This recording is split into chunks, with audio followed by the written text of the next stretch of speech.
Hi, I'm Dr. Therapist, and today we're going to be doing a little docu-series about the common heuristic known as cognitive dissonance. So, cognitive dissonance is a person's decision to avoid an uncomfortable and psychological inconsistency. Okay, so a person will cognitively screen information and reject those that undermine or contradict their decision. Today, we explored 3 scenarios of 3 of my clients that have some sort of cognitive dissonance playing a role in their everyday lives.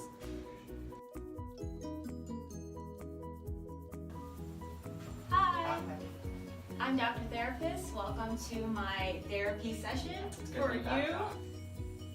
I'd like to remind you that this is a safe place for you to say anything that's on your mind, anything and everything. So, what's on your mind?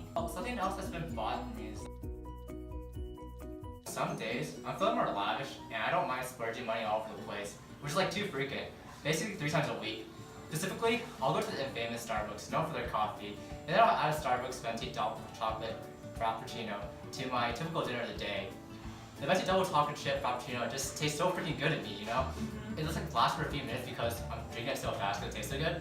But after I'm done drinking it, I just feel like really bad about it, Doc. Like, I know in a few hours, my stomach will hate me for it, and it's going to take a toll on my body's health in the future too. And I also know I could have spent the $6 that I spent on the drink on something more healthy. Each venti double chocolate chip frappuccino also has like 400 something calories and 20 grams of sugar. So yeah, it's really bad to drink that often. Also, it's not like I'm going to be broke anytime soon from spending so much with money and spirit, and my body isn't showing any adverse effects. So from what I hear, you have 2 very contrasting beliefs in your mind. The first one being you really like frappuccinos because they taste super delicious. However, they are super unhealthy and you're getting stomach aches from them. Is that right? Yeah, you're right. So these 2 beliefs that you have are obviously very conflicting. However, they are unavoidable because they're in your head.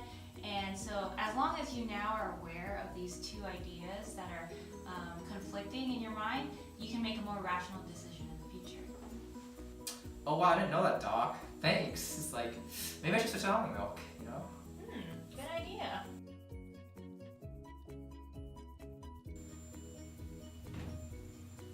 What's Hello going on? there. How are you? I'm Dr. Therapist. Welcome. Nice to meet you. I've heard this is the place to be. Yes, it is. Can't wait. Okay, have a seat. Get comfortable. Right on. So this is your first session, correct? It is. All right. Well, just to lay down the ground rules, this is a safe place for you. You can talk about anything and everything that's on your mind, and I'm here just to listen, give some feedback, and hopefully we can find some solutions together. Really looking forward to it. Great. So, JS, what's been on your mind these days? So, Doc, it all really comes down to this device, and I know it's really bad for me, but I just crave the feeling. It's nicotine. I love how it makes me feel. I just had to do it right now to get it out of the way because I'm gonna need it later. But I just love it so much, and it's something that I know is bad for me, but I always do it, and just I know it's really bad for me, and all my friends will send me articles about how bad it is for me, and I'll just kind of brush them off, saying, you know, it's all fake news, and you know, it can't be that bad. It's, you know, better than cigarettes, and it just, that feeling. I just love the feeling of it, and you know, nothing's gonna stop me from doing it, even though that I know it's bad. So, JS, it seems like you're suffering from a common case of cognitive dissonance, where you have 2 conflicting beliefs. The first one is that you really are enjoying the Juul and the effects that it gives you. However, you know that it's very unhealthy. Yeah, I've had a lot of difficulty actually listening to those, to the friends that are sending me those articles, and I'm probably going to take them more seriously now and look into the effects of it and try to surpass the feeling that I get from it. And you really helped. This was a very safe place, and I feel a lot better about my cognitive dissonance.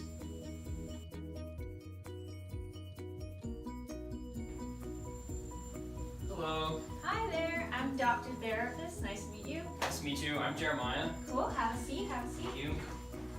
So, Jeremiah, this is a safe place. Looks like you got a lot on your mind, so feel free to share whatever you want and don't hold back. Thank you so much. So I'm working this really cool internship. Basically what happens is I get in at 8, I stop for 12 for lunch, and then I get back to work at 12:30, and then I leave at 4:30 because that's 8 hours a day. I do that 5 days a week for 40 hours a week, right? At least that's what I've been charging on my timesheet. So every day I record that, but in reality, what usually happens is my lunch break usually lasts until about 1 because I eat with my other intern friends and it's such a good time. And if I get to a good stopping point, I might leave like 15 minutes early. Or if I'm slow in the morning, I might come in 15 minutes late. But that doesn't mean I stay 15 minutes longer, right? Because that would kind of throw my whole day off and that would really suck. Okay, so is there any issue you see with this? Yeah, funny you should ask. So during our orientation, they really harped on us about time theft, which is like basically employees charging for more time than they actually worked. They said it's a big deal and it costs companies like millions of dollars or whatever. But honestly, on my side, I don't really care about all that, and I feel like I'm a lot more productive than most people, so it shouldn't matter, and no one really notices. And my super long lunch breaks are good in that they recharge me and allow me to work harder in the afternoon. So it's kind of a win-win for me, right? So yeah, it's not too bad, right? I see. So it seems to me that your desire to work less conflicts with the belief that you may be committing an unethical act of time theft. Is that correct? Do you still believe that time theft is unethical? Yeah, I guess. Yeah.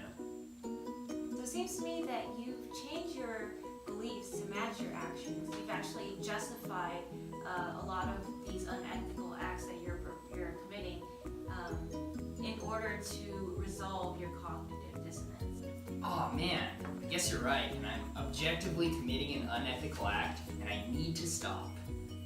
Today you saw 3 great clients of mine explain their problems and how it relates to cognitive dissonance. Hopefully you get to apply these principles in order to solve your own unethical conflicts in your mind about cognitive